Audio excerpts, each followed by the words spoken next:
Hello and welcome to episode number 16 of Believe Something Better. This is going to be a Christmas episode.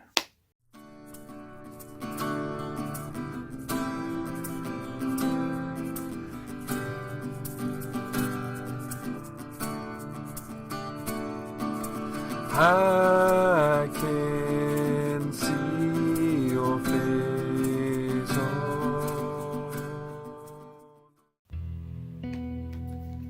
Okay guys, welcome to episode number 16 of Believe Something Better. I know our last teaching episode has been a little while ago. We did, you've seen a couple reviews by now, and all sorts of things. I don't know which episodes you guys are watching the most of, so if you have a preference on what type of episodes I'm doing, or what type of episodes you want to see or anything, just you can always leave a comment down below in the comments section. This episode we're going to get away from a little bit of the teaching for just a brief moment. Like I said, the teaching isn't going to be continuous, just bam bam bam bam bam bam bam with that, but it is going to be coming out. I do want to hit Kalitero. There should be in the next 2 weeks or so, there should be another one of these coming out. It will be issue number 3. So it will be volume 1, issue 3 coming out. But right now you can go to our website and you can download a PDF of Kalitero volume 1, issue 2 from our website. And you can actually, or you can go find the link for this one, so you can actually go buy a copy that looks more like this. And it's like $10. We're going to have them on discount for the Christmas time, so they should already be on discount for the Christmas time. So make sure that you guys go on there and you look at that. But the big thing is that in Kalitero, as well as coming out on our website here, it should be out. It actually should be out by now. I'll have to check on that. Is the Christmas thought? Okay, so I'm putting that in Kalitero as a column, as well as it comes out on our website every year. But so I've already put out one Christmas thought, and so all I want to do is kind of hit that nail hard. My big thought right now is love, and so when we're talking about love, and if you read the Christmas thought in Kalitero, you'll notice that I talk about how much greater can you love a family member than to bring them to Christ. And I just have a great reflection on there in love, but I think I want to hit it even more, because I've been thinking about conversations back and forth between Christians. That we talk to our fellow Christians, we talk to our fellow believers, and we get kind of stuck in this rut of, well, you're a fellow believer, so I can tell you exactly what I think, which isn't really the truth, guys. I've had friends who play instruments, and they went and played a secular show, and they're like, this is the first time I've ever played my instrument and no one's come and told me how bad a job I did. And they had been playing in a worship team for months. How sad is that? I mean, that's terrible. That's really, really sad to me, because that's not how Christians should be. When we say we're doing things in love, it doesn't just work to say that I'm doing things in love. And so I want to take you to the Bible on this. That it's not just a matter of okay, I love you, so therefore I can talk to you freely or something like that. Guys, it's a matter of really talking to people and really actually loving them, and figuring out what that means when it comes down to actually loving people. Because if we don't really do that, we don't really love people, but I'm not going to offend you. It's like when we talk to our family, sometimes we get stuck in this mentality, well, I love my family, they love me back, so I can be the most offensive to them over top of anybody else. How many times have you been hurt by a sibling, if you have siblings, or by a parent, because they've been just blatant with what they're saying? So I want to take you to Romans chapter 13 for just to kind of hit the importance of why love is so important. If you've been watching my channel for any length of time, you should know, in my opinion, why love is so important. But let's hit it again. Let's look at Romans here, and Romans chapter 13, verses 8 through 10 is what I'm going to be reading. We're going to put the reference down here on the bottom. So I'm going to start reading at Romans 13:8. Okay, there. I said it enough times. Romans 13:8. Owe no one anything except to love each other, for the one who loves another has fulfilled the law. So there's our important statement. For the commandments, you shall not commit adultery, you shall not murder, you shall not steal, you shall not covet, and any other commandment are summed up in this word: you shall love your neighbor as yourself. Love does no wrong to a neighbor. Therefore, love is the fulfilling of the law. And so that's hugely important. It's super important. It's a key teaching of Jesus and the New Testament at large, that love fulfills the law, and that we should love one another is what's happening here. That's hugely important. And it's hugely important in Paul's writing that we love one another. If we go to Corinthians, there's some great passages about love on love in Corinthians. You can start it all the way, in chapter 8. He talks about, in chapter 8, Paul starts talking about the food sacrificed to idols. He says, concerning food offered to idols, we know that all of us possesses knowledge. This knowledge puffs up, but love builds up. If anyone imagines that he knows something, he does not yet know as he ought to know.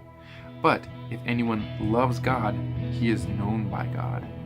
And then he moves on from there, talking about how if you know that the idols are not real, you can eat the food sacrificed to idols as long as you're not partaking. So what he's talking about, we're not partaking in the ceremony of the sacrificing idols. But if you buy the meat markets back then, where the cheap meat was the meat that had been sacrificed, and if you buy it in the market, it didn't mean you were participating in the sacrifice, but you were able to get meat for your table. And so what he's talking about here is that if you partake in it and it causes a brother to have a problem in his conscience, then you're just as guilty. And so that's the problem. And it's not that I go to someone and say, in love, I want to talk to you about this, but it's the fact that we truly do love someone. We will abstain from talking about something in order to protect our brother. And that's the important thing. That when we are looking at love, that's the important thing. And then chapter 13, we have this beautiful passage about love. But before we get to that, there's a huge teaching on love. And it starts in 13, chapter 13, verse 1. This is 1 Corinthians chapter 13, verse 1 through 1 through 3 here. It says, if I speak in the tongues of men and of angels, but have not love, I am a noisy gong or clanging cymbal. And if I have prophetic powers and understand all mysteries and all knowledge, and if I have all faith so as to remove mountains, but have not love, I am nothing. If I give away all I have, and if I desire, and if I deliver up my body, to be burned, but have not love, I gain nothing. And that's where I wanted to leave us, is right there. Because then after that, he goes into a section that some have called the hymn of love. That love is patient, love is kind, love does not envy, so on and so forth, so on and so forth. All those sort of things. And so the thing that we're hitting here then is that love between people is important. If I were to come to you and say I love you and then essentially backhanded slap you. I love you, but man, the way you were playing your guitar today sucked. Would you feel like I loved you?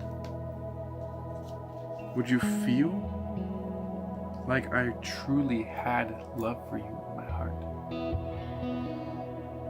And no, the answer, the obvious answer is no, you wouldn't.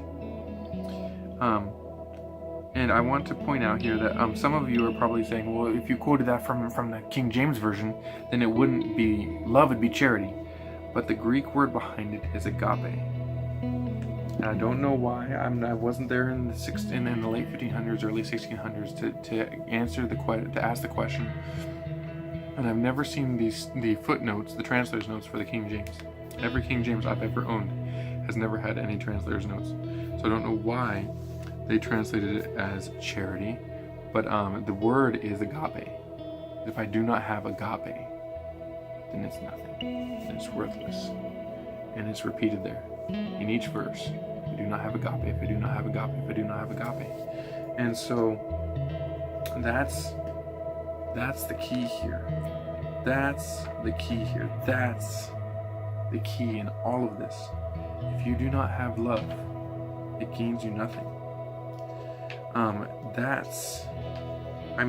can't hit the nail hard enough, in my opinion. That's the key. In chapter 13, verse 1, I'm looking in my Greek here.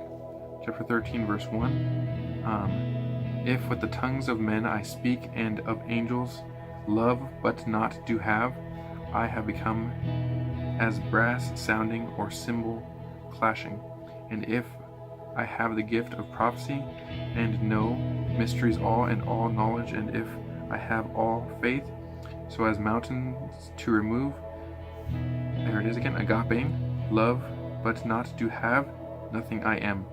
And if I dole out all my possessions, and if I hand over my body that I may be burned, here it is again, agape, love but not do have, nothing I am profited. So the key here, and so even there in the Greek, it's love. If I do not have love, it doesn't gain me anything. And so that's what I want to leave us with for this Christmas, is that when we're dealing with this stuff, when we're dealing with Christians, and so that's like, okay, so we sit down at Facebook and we're talking, and someone posts a picture of something, and I go, that's not even Christian. I've seen this happen. So, you all know the meme of the guy, he's walking with his girlfriend and he's looking back at another girl, looking over his shoulder at another girl. And what they do is they post, this is something, his girlfriend is something, and the other girl is something else, and they'll put things on that. So I saw one that was posted on a Christian board. It said, me, the NASB, the CSB. So essentially, I have chosen that I'm going to be reading just from a certain Bible version, and yet I keep looking back over my shoulder at another Bible version, and the comments were just terrible, talking about Christ and this, that, and the other thing, and just throwing this in this brother's face about what he had posted. And it's like, it's meant to be funny, it's meant to make you laugh. You're not having Christ-like love in dealing with this brother in the way that you're hitting him over the head with this doctrine. And I've seen the same thing in the way that people have dealt with me. I mean, I posted a picture of the stack of Bibles, and one of them is a Masonic Bible, and you've seen, I've shown you the Masonic Bible and the stuff that's in the front, but really it's just a King James Bible, and this person was hammering me over the head of, well, it's pointless to own it, and this, that, and the other thing. Look, guys, I do apologetics, okay? I talk to people. Book of Mormon. I own a martial arts studio. I get everybody from all walks of life coming into my school to my martial arts studio for classes. I have 3 or 4 Mormon families in my martial arts studio right now. Okay? So I need to know what it says. I need to know what it says. Same thing goes for the Masons. I need to know what they actually say to be able to communicate with them, or to communicate with someone why they don't want to be a Mormon. And telling me, and that Bible was my grandfather's. You've seen it if you watch if you go back and watch This Is My Bible, the mini series, you'll see that Bible, that blue Masonic Bible, and there's no reason to hit me over the head because I own it. That was my grandfather's Bible, so of course I own it. It's not pointless. That's not the way to deal with two brothers. It's like, look, brother, why do you own that Bible? Well, it was my grandfather's. I love apologetics. I'm learning from. I'm reading about it, so that way I can be informed of the cult, the Masonic cult, and in large part simply because it was my grandfather's. Oh, that's no big deal then. So you know that the Masons are a cult? Yeah. Okay. No big deal. You're not a Mason, are you? No, I'm not. No Masonic ring. Don't wear any sort of fancy garter belts or whatever they are. No, I don't. Aprons, that's what they are. Gloves or anything. No, I'm not a Mason. I know the Masons are a cult. I know a lot of their teachings. Just like I know the Mormons are a cult. I know a lot of their teachings. But attacking somebody is not the way to deal with a brother. And it's just not the way to go about it. If you have all knowledge, that's what it said there in Corinthians, right? It says if you have all knowledge and yet do not have love,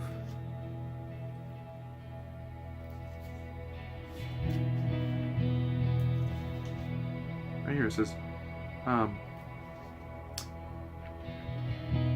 and if I have prophetic powers and understand all mysteries and all knowledge. So you have more knowledge than me, is essentially what this guy thought. He had more knowledge than me. And I have and if I have all faith so as to remove mountains, but have not love, I am nothing. I'm nothing. Why? Because loving your neighbor as yourself, loving your brother in the church, it fulfills our obligations that we have in this life, right? Because we do have some obligations. There needs to be fruit being born out of us, right? We need to have some fruit growing in us. But John, I think the Apostle John said it the best in his letter. It says, whoever loves his brother abides in the light, and in him there is no cause for stumbling. But whoever hates his brother is in darkness and walks in the darkness and does not know where he is going because the darkness blinded his eyes. And he says, John says, if anyone says, I love God and hates his brother, he is a liar.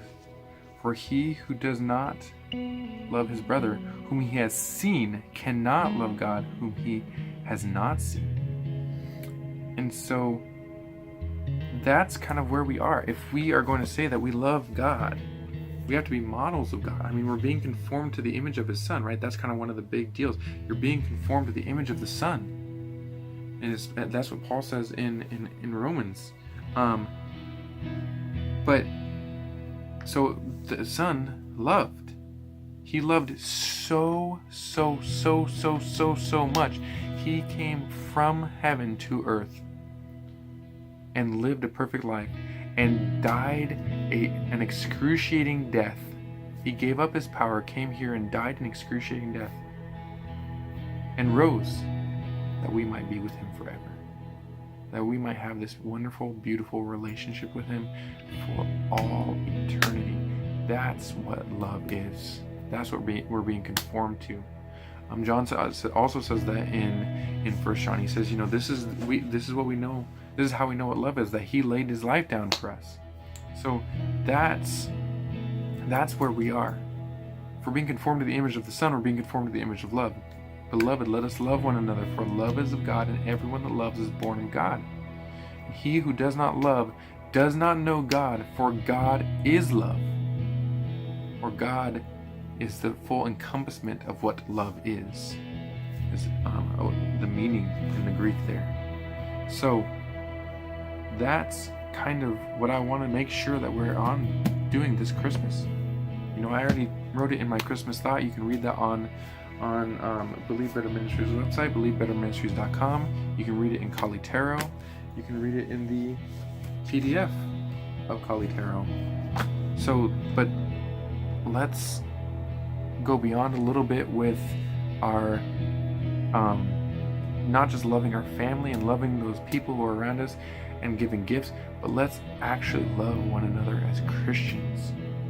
Let's do it. And how do we do it? It's not by tearing each other down.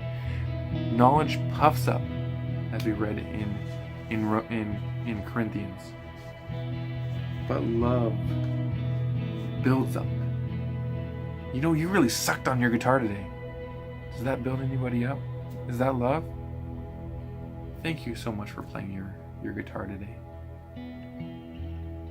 That's love. Or hey, have you ever thought about this? Have you ever thought about